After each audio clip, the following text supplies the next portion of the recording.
नमस्कार, मैं आपके साथ इनकी वाजपेयी और आप देख रहे हैं न्यूज 24 फर्स्ट एक्सप्रेस। आज की कुछ खास खबरें। पूर्व कैबिनेट मंत्री स्वामी प्रसाद मौर्य का केंद्र और प्रदेश सरकार पर तीखा हमला। ईरान से दोस्ती निभाते तो न होती तेल की किल्लत।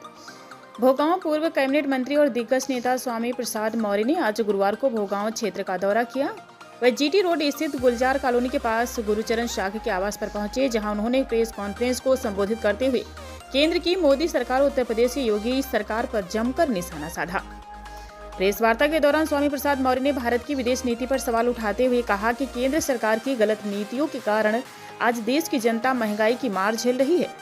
उन्होंने कहा कि ईरान हमेशा से भारत का संकट मोचक रहा है, लेकिन केंद्र ने अमेरिका और इजराइल के दबाव में आकर अपने पुराने मित्र से दूरियां बनाई। उन्होंने दावा किया कि यदि भारत ईरान के साथ मजबूती से खड़ा रहता तो आज देश में पेट्रोल, डीजल और गैस की किल्लत और बढ़ती कीमतें समस्या न बनती। उन्होंने पीएम मोदी के 56 इंच के सीने वाले बयान पर तंज कसते हुए उन्होंने कहा कि प्रधानमंत्री का इजराइल में जाकर इंडिया को मदरलैंड और इजराइल को फादरलैंड कहना बेहद शर्मनाक है और यह देश का अपमान है। उत्तर प्रदेश की स्थिति पर चर्चा करते हुए मौर्य ने योगी सरकार को आड़े हाथों लिया। उन्होंने शिक्षा और अपराध के मुद्दों पर गंभीर आरोप लगाए। योगी सरकार हर 500 मीटर की दूरी पर शराब के ठेके तो खोल रही है, लेकिन बच्चों को भविष्य देने वाले स्कूलों को बंद किया जा रहा है। प्रदेश में अपराध चरम पर है और थानों में गरीबों की FIR तक नहीं लिखी जाती। मौर्य ने भाजपा सरकार को फ्लॉप बताते हुए कहा कि आज देश का करोड़ों जवान बेरोजगार है और गरीबी लगातार बढ़ रही है। उन्होंने आरोप लगाया कि सरकार देश की सरकारी संस्थाओं को अपने चहेते उद्योगपतियों के हाथों बेच रही है, जिससे आने वाली पीढ़ियों का भविष्य अंधकार में है। इस अवसर पर सौरभ शाक्य, गुरुचरण शाक्य, आलोक शाक्य, डॉक्टर रणवीर शाक्य, शिवराम सिंह शाक्य, रामदत्त शाक्य, प्रधान सत प्रकाश, सौरभ शाक्य, सचिन शाक्य, सत्येंद्र शाक्य, इमरान खान, आलोक मास्टर आदि मौजूद रहे। स्वामी जी, इस समय जैसा कि मिडिल ईस्ट में युद्ध चल रहा है और उसको लेकर जगह जगह पर देखी जा रही हैं, गैस को लेकर लाइनें लगी हुई हैं, सिलेंडर को लेकर लाइनें लगी हुई हैं, और ऐसे में तरह तरह के जो बयान आ रहे हैं, इसमें आपको क्या लगता है, क्या स्थिति है इसमें और क्या कहना चाहिए?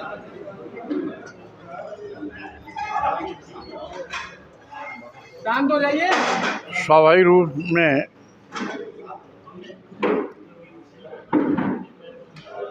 मध्य पूर्व में जो युद्ध का आगाज हुआ है उससे पूरा विश्व प्रभावित हुआ है। ये अमेरिका और इजराइल की दादागिरी है।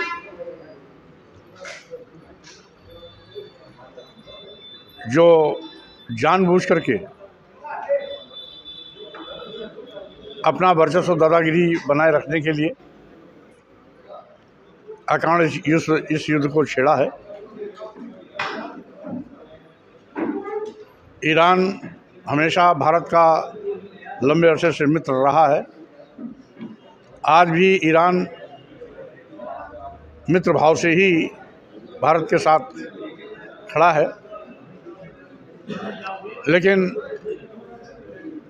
कहीं न कहीं हमारी केंद्र सरकार की इस मौके पर कुछ गलत नीति रही है, जबकि उसे खुल्लम खुल्ला ईरान का साथ देना चाहिए था। हमारे हारे गाड़े में इजराइल और अमेरिका कभी काम नहीं आया है, लेकिन ईरान विगत कई वर्षों से भारत के साथ खड़ा रहा है। इसलिए आज जो भारत में गैस, पेट्रोल, डीजल आदि की समस्याएं आई हैं, ये कहीं न कहीं भारत की विदेश नीति की असफलता का द्योतक है। अगर भारत ईरान के साथ खड़ा होता तो गैस, पेट्रोल, डीजल की कमी नहीं होती। स्वाभाविक रूप से 56 इंच का सीना कहने वाला प्रधानमंत्री इजराइल में जाके ये कहता है कि इंडिया इज़ मदरलैंड और इजराइल इज़ फादरलैंड। ये बहुत ही शर्मनाक है, ये पूरे देश का अपमान है। पूरे देशवासियों का सिर से नीचा हुआ है। और साथ ही साथ इजराइल जाने के एक दिन बाद इजराइल द्वारा ईरान पर हमला किया जाना कहीं न कहीं हमारे प्रधानमंत्री जी को कटघरे में खड़ा करता है। और जो कभी 56 इंच का सीना दिखा करके एक धाकड़ प्रधानमंत्री के रूप में अपने को स्थापित कर रहा था, स्वाभाविक रूप से वो 56 इंच सीना वाला प्रधानमंत्री 16 इंच की सीना पे आ गया। और आज अमेरिका इजराइल के सामने जिस तरीके से हमारे माननीय प्रधानमंत्री चुप है, स्वाभाविक रूप से इससे देश शर्मसार है। आगामी 2027 में जो चुनाव होने वाला है उसमें आपकी पार्टी क्या स्वतंत्र चुनाव लड़ेगी? देखिए, कुल मिलाकर के चूँकि भाजपा की डबल इंजन सरकार जनहित के सभी मुद्दों पर पूरी तरीके से फ्लॉप हुई। सरकार की गलत नीतियों के चलते देश का करोड़ों नौजवान बेरोजगार हो गया। हाईली क्वालिफाइड नौजवानों के सामने आज रोजी रोटी का खतरा मंडरा रहा है, ददर की ठोकरें खा रहे हैं। देश में गरीबी बेइंतहा बढ़ी है। जो भारत कभी सम्राट अशोक के ज़माने में सोने की चिड़िया कहा जाता था, दूध घी की नदियां बहती थीं, सरसब्ज भारत था, वही भारत आज गरीब लाचार लोगों का भारत बन गया। और इस देश में 80 करोड़ लोगों की ज़िंदगी 5 किलो 10 किलो चावल पे आके ठहर गई। स्वाभाविक रूप से जिस देश में 80 करोड़ लोग 5 किलो 10 किलो चावल पर पलते हों, वो अपने बच्चों को विश्वविद्यालय पढ़ाने का सपना कभी नहीं दे सकते। वो अपने बच्चों को doctor, engineer, professor, advocate, IAS, IPS, जज या वैज्ञानिक बनाने का सपना कभी नहीं दे सकते। ये गरीब लाचार देश का एक जीता जागता उदाहरण है। महंगाई है कि रुकने का नाम नहीं ले रही है। बेतहाशा आवश्यक उपभोग की वस्तुओं के दाम निरंतर बढ़ रहे हैं। पूरे प्रदेश में और पूरे देश में कहने के लिए तो हमारे प्रधानमंत्री जी और माननीय मुख्यमंत्री जी कहते हैं कि हमारा देश कृषि प्रधान देश है, हमारा प्रदेश कृषि प्रधान देश है। सबसे बड़ी दुर्दशा और पुरसा हाल किसानों की है। सार्वजनिक मंचों से घोषणा करने के बावजूद भी आज तक किसानों को लाभकारी मूल्य नहीं मिला। किसानों के उत्पाद का न्यूनतम समर्थन मूल्य भी सरकार घोषित समय पर नहीं करती। छुट्टा जानवर किसानों की फसल चर के चौपट कर रहे हैं। ये किसानों पर अलग से आफत का पहाड़ टूटा। योगी जी कहने के लिए तो योगी हैं,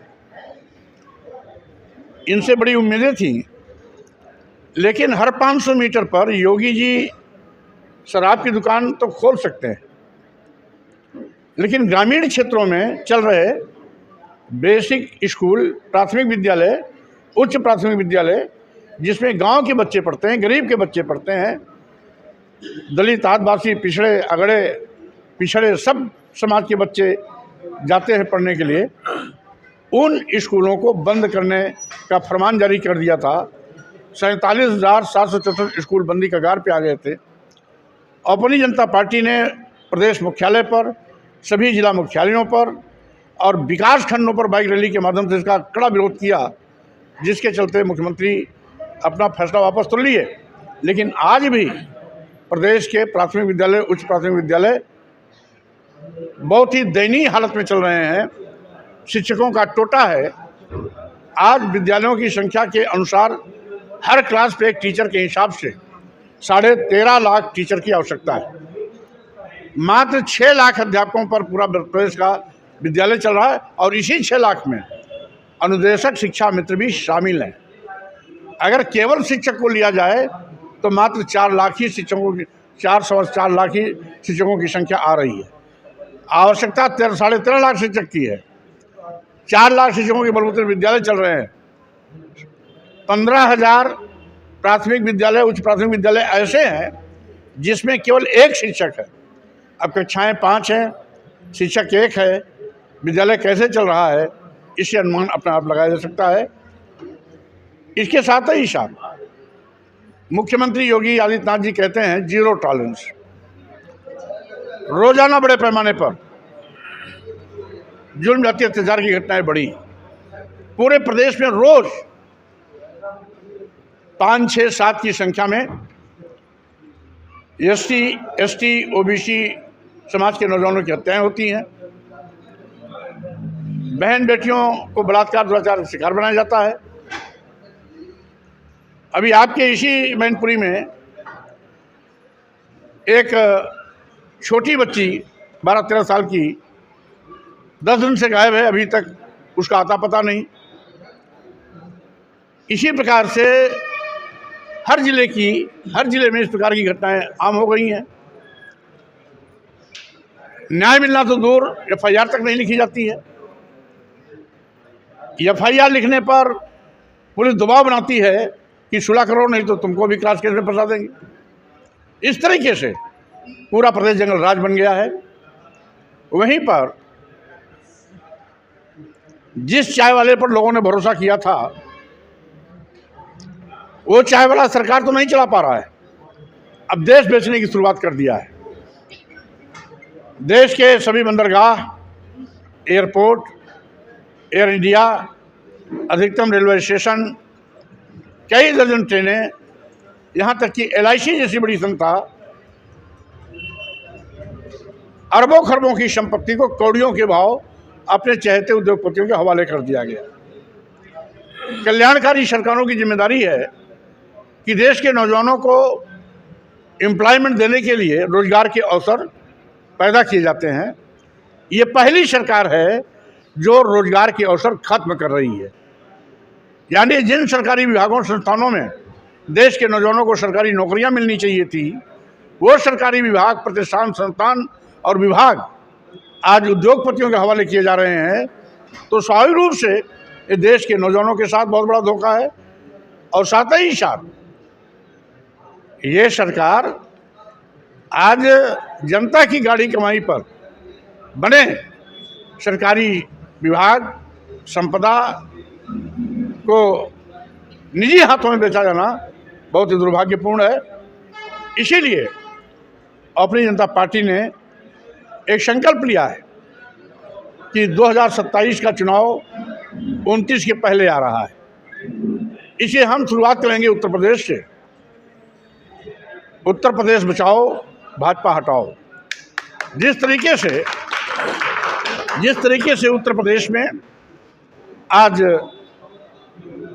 पूरी तरीके से सरकार सभी मुद्दे पर फेल है, सरकार आम भरोसे चल रही है, सरकार के पास जनहित के कोई मुद्दे नहीं है, कोई योजनाएं नहीं है, केवल हिंदू मुसलमान के नाम पर आपस में फिरकापरस्ती पैदा कर, सौहार्द बिगाड़ कर, हिंदू मुस्लिम के नाम पर चुनावी बैतरनी पान करने के अलावा इनके पास कोई मुद्दा नहीं है, कोई योजना नहीं है और न ही जनता के हितों के लिए कोई इनका कार्यक्रम।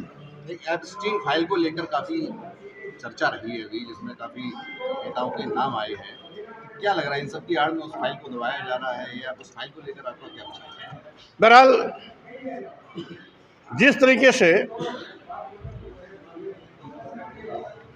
आज हमारे प्रधानमंत्री जी की मूर्ति बंद है, ये इंगित करता है कि कहीं न कहीं दाल में काला है।